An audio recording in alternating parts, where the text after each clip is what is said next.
What up, cucks? It's your boy, the hater, up in this beast. And I was watching some SmackDown this weekend. And there's one takeaway that I want to talk about from this episode of SmackDown. And it's kind of the same thing that I've been saying since day one in this channel. And that is that we have a lot of jobbers on our hands. All right, let's be honest, right?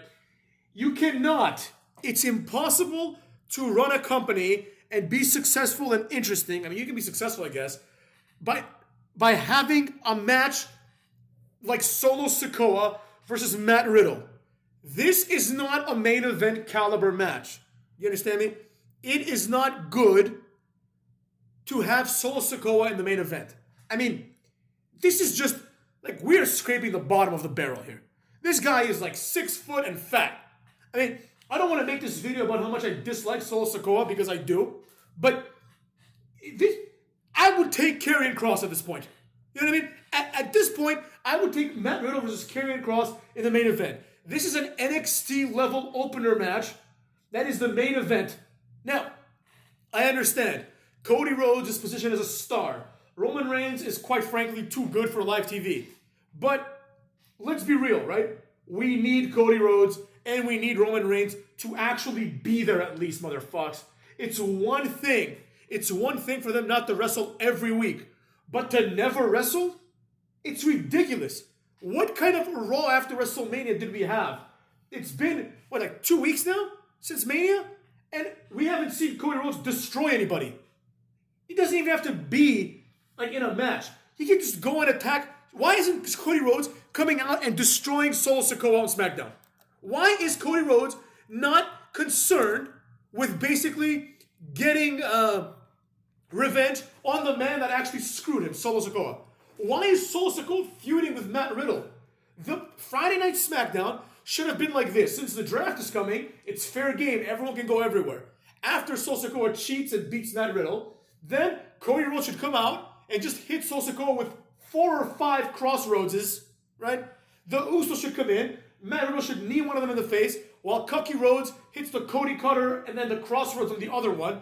Then Matt Riddle grabs the other Uso, throws him to Cody Rhodes, who hits him with a Cody Cutter, or not, with a crossroads, right? While the crowd is getting hyped up, right? It's kind of like, do you remember that time when Evolution turned on Randy Orton? What happened the next week, right? The next week, Orton came out and RKO'd all the members of Evolution, ending with Ric Flair, who was like his mentor, right? Now fans were going nuts. They were going nuts for a newly minted main eventer, Randy Orton. I mean, you could even argue that he was still a mid-carder at that point, but let's be real, right? You need the challenger to look strong. This is the problem with WWE. Now, unfortunately, I can't put the blame on this on Cody Rhodes or Solo Sikoa. This just is poor booking, right? You know, this 50-50 booking, right, where nobody can look too strong is ridiculous, especially in the context of Roman Reigns looking too strong. At the very least, because Roman Reigns is a star, have him come out and then powerbomb Matt Riddle, like triple powerbomb Matt Riddle with the Usos or something, right? Or just come out and do a spear on him, or beat him with a chair, or do something, you know what I mean? Or go and beat Sami Zayn. You see what I'm saying?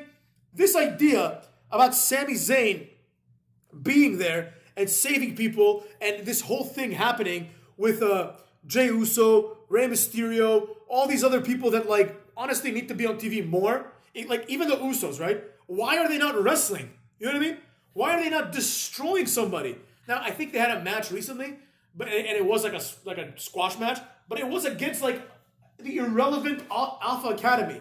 They should be out there destroying the Street Profits and Alpha Academy in a 2-on-1 match, or coming out, interrupting a match, and hitting the 1D on everybody. That's what frustrated losers do.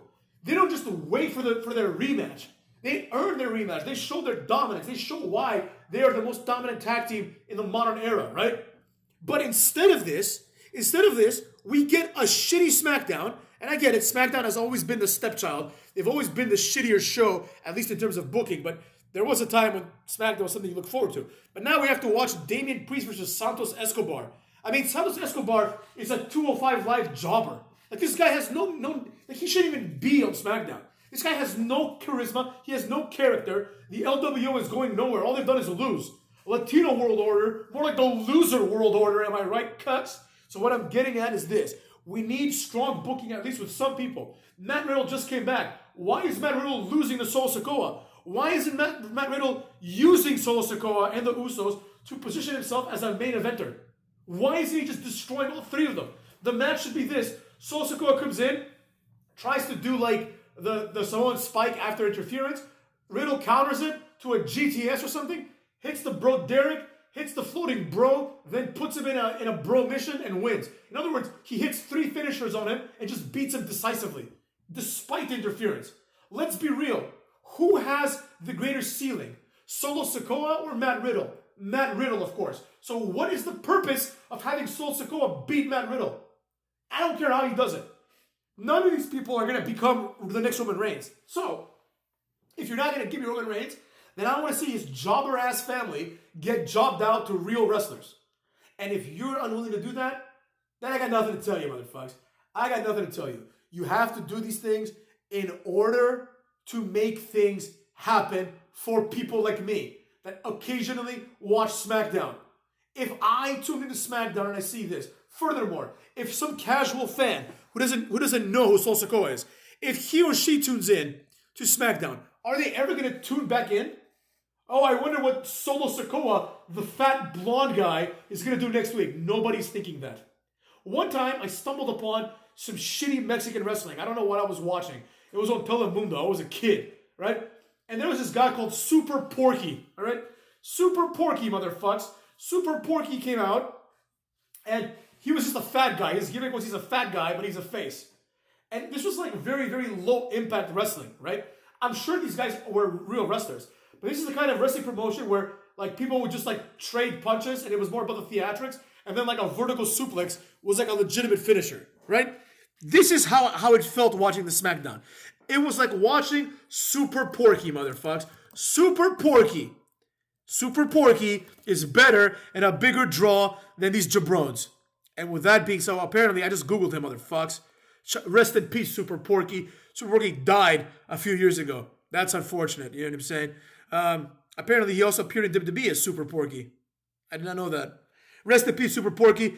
The one time I saw you were more entertaining than Solo Sikoa. That's what I gotta say about that. That being said, motherfuckers, peace out. Get wrecked and go fuck yourselves.